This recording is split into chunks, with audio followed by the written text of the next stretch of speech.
नया topic, past adjustment means पूर्व के समायोजन।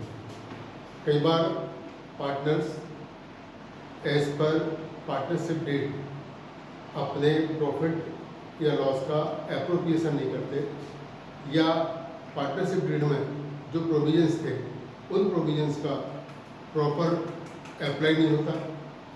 कोई एडजस्टमेंट, कोई प्रोविजन, कोई शर्त जो पार्टनर्स के लिए थी उसको फॉलो नहीं किया गया होता, नहीं थी कर लिया गया होता है।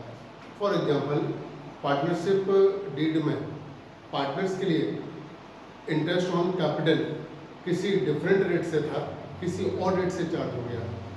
डीड में इंटरेस्ट चार्ज नहीं करना था बट कर लिया गया, या इंटरेस्ट ऑन ड्राइंग्स ये चार्ज होना था, नहीं किया गया, नहीं होना था, कर लिया गया।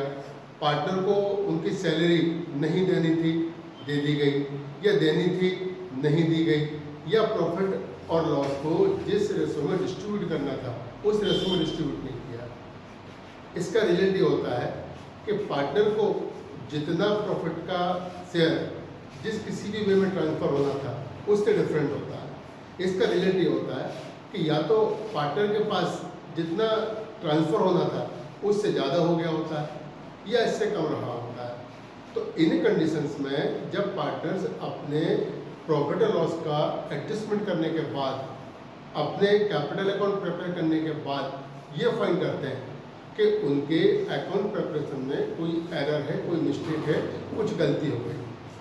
End of the year partners अपने अकाउंट में चेंज करने के बजाय एक ऐसी एडजस्टमेंट एंट्री पास करते हैं कि जिससे ये जो एरर्स थे उन एरर्स के इफेक्ट खत्म हो जाए और सारा कुछ करेक्ट हो जाए। तो इस सब के लिए end of the year account close करने के बाद जो एरर्स फाउंड होते हैं उन एरर्स को करेक्ट करने के लिए जो एंट्री पास की जाती है उसको हम पास्ट एडजस्टमेंट की एंट्री कहते हैं। इस एंट्री को करने के पहले हमें ये फाइंड करना पड़ता है कि पार्टनर को जो एरर्स हुई वो कितने अमाउंट की हुई, पार्टनर के अकाउंट में जितना अमाउंट ट्रांसफ़र होना था उससे कितना कम हुआ या कितना ज़्यादा हुआ।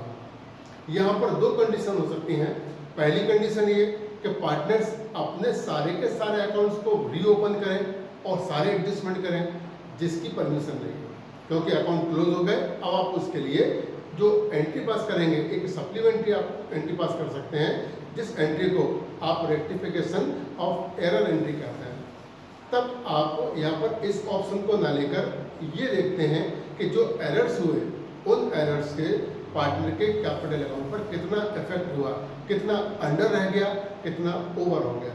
तो इस कंडीशन में सबसे पहले हमें थोड़ा सा कैलकुलेशन वर्क करना पड़ता है। कैलकुलेशन वर्क करके हम ये फाइंड करते हैं कि पार्टनर को एक्चुअल अमाउंट क्या ट्रांसफ़र होनी थी, पार्टनर के अकाउंट में क्या ट्रांसफ़र हुआ। तो जो ट्रांसफ़र हुआ और जो ट्रांसफ़र होना था इन दोनों के डिफरेंस को लेते हैं।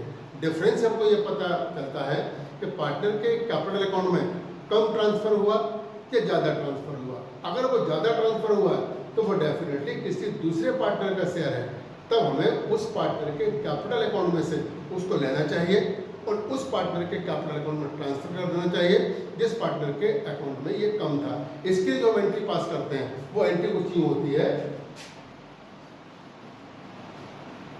Partners capital account debit to partner capital account. यहाँ जो डेबिट होगा ये उस पार्टनर के लिए होगा जिसको एक्सेस अमाउंट ट्रांसफर हुआ था, और यहाँ पर जो क्रेडिट होगा उस पार्टनर के लिए होगा जिसको डेफिसिट अमाउंट था, जिसके कैपिटल अकाउंट में कम ट्रांसफर हुआ था। तो डेबिट और क्रेडिट दोनों के अमाउंट जो होंगे वो इक्वल होंगे।